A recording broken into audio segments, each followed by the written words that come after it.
Hey guys, it's Melanie. Today I have a skincare review to share, and today we're going to be talking about the Drunk Elephant Lala Retro Whipped Cream Moisturizer.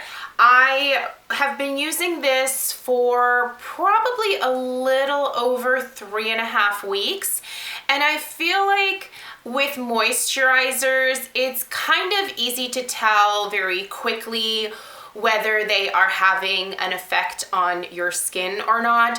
For most of my moisturizers, what I'm personally looking for is that my skin feels very hydrated afterwards, that it feels hydrated after an extended period of time. So for example, if I'm using this in the evening, I want to wake up in the morning and still feel that my skin is very hydrated and moisturized.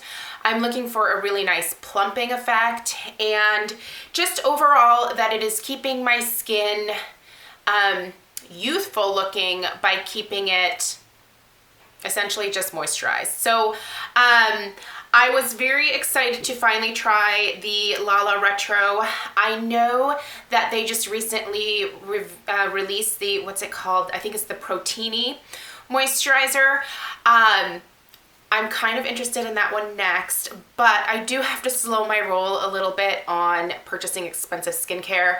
I've got some big expenses coming up in the next couple of months, so I do have to sort of rein in my spending. And Drunk Elephant products are not cheap. So this moisturizer retails for $60.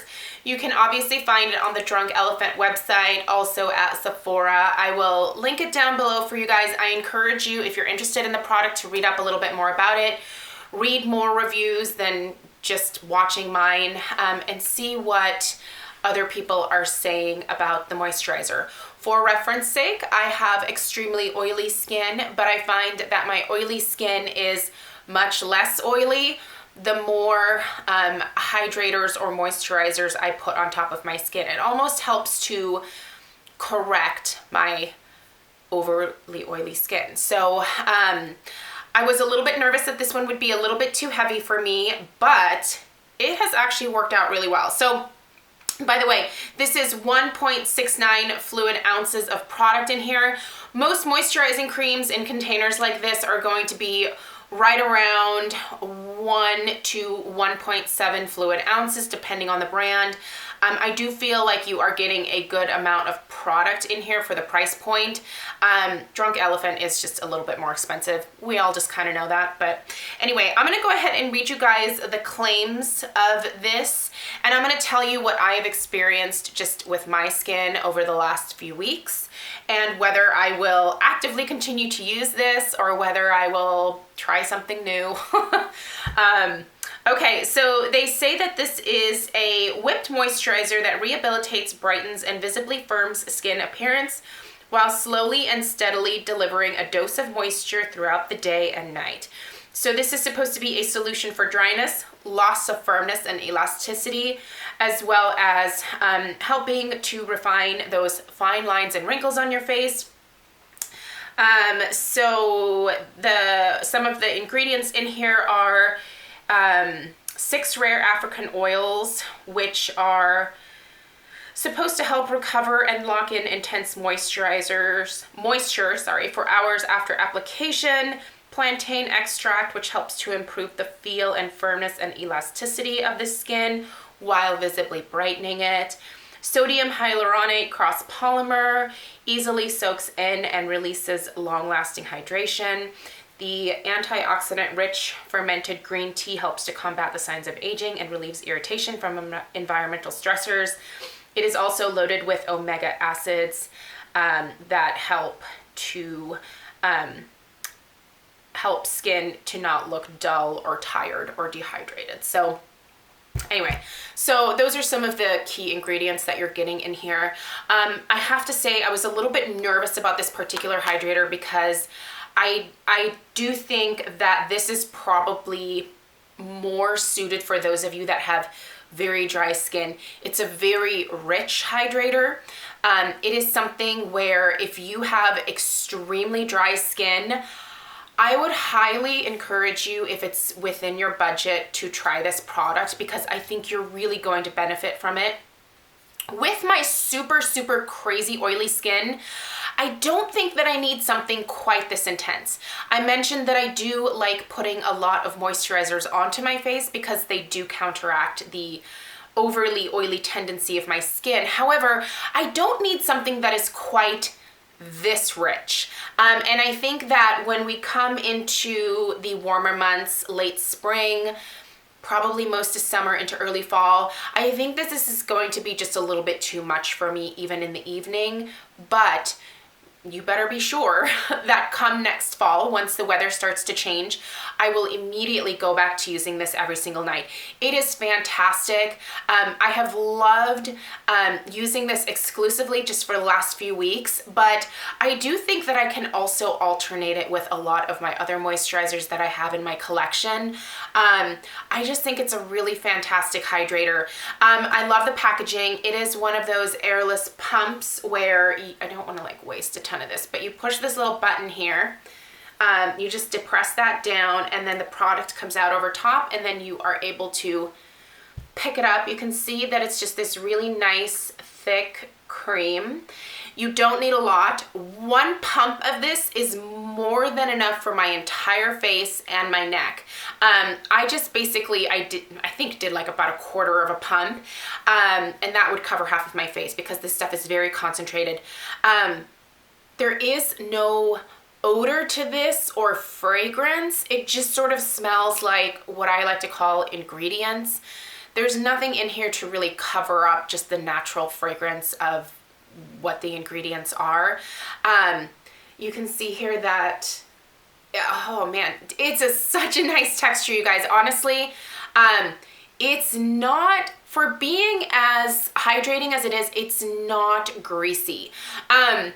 I will say I have had luck with pretty much every single Drunk Elephant skincare product that I have used. Right now I need to start testing the Bee Hydra moisturizer. I want to see how well that works for me both during the day and at night. So that is sort of next on my list to incorporate. But this is, I mean, this moisturizes the heck out of my hands when I put it on there. Usually when I'm done like putting it on my face, I will also use what is left on the backs of my hands. My hands get pretty dry. I wash my hands frequently. And so by the time that I go to bed at night, they're pretty dang dry. And putting just what is left after applying it to my face on the backs of my hands has been super helpful in helping my hands look a lot younger as well, I think, because they just look more hydrated again. Again, like the smell, I really wish that I could put ingredients into words, but it just smells like a cream that doesn't have any added fragrance to it. I love the packaging of this. I love the way that it feels on my skin. They tell you that you can apply it anytime to cleanse skin, layer on top of our day or night serum as part of the Drunk Elephant skincare routine. If you did want to use the Drunk Elephant Virgin Marula Oil with this, you could certainly add it into the cream here, or you can just pat a little bit of extra marula oil over your skin after using this, but I don't need both. I feel like that's almost too much for my skin. This hasn't caused me to break out. It hasn't caused any clogged pores or blackheads to start forming. I feel like my skin, when it doesn't like a product, it gets congested pretty easily. It has not gotten congested from this at all. And like I said, it's been several weeks at this point. I just love the way that this feels. I'm gonna keep using it. It's lovely. It makes me very curious about the Protini, so I do think that I will be picking that up. I'm thinking I might go ahead and wait until the November VIB sale. I would like to get it on a little bit of a discount. I really encourage you to go ahead, and I will of course link this down below. Go ahead and read up on some of the reviews on Sephora. There really are a lot of people that enjoy this this cream and give it amazing feedback. So go read up a little bit about those people's reviews as well, because I think it's super helpful to see a wide variety of feedback when it comes to especially an expensive product like this one. So if you have used the Lala Retro Whipped Cream Hydrator, let me know what your thoughts are down below in the comments. I am certainly always curious to see what you guys think of a lot of these more expensive skincare items. I don't think that this is the end all of moisturizers, by the way. If this is not within your budget, there are other things out there that are probably going to work just as well. For example, the marula oil from The Ordinary. If you don't want to spend the money on the Drunk Elephant version, The Ordinary one is actually pretty darn good. So there's alternatives out there. Don't feel like if you can't fit this within your budget that you're missing out on something that is like to die for. It's great and I love it, but if I didn't have the money to repurchase it, I would find something else, if that makes sense. So anyway, thank you guys. Let me know your thoughts down below and I will see you in my next video. Take care.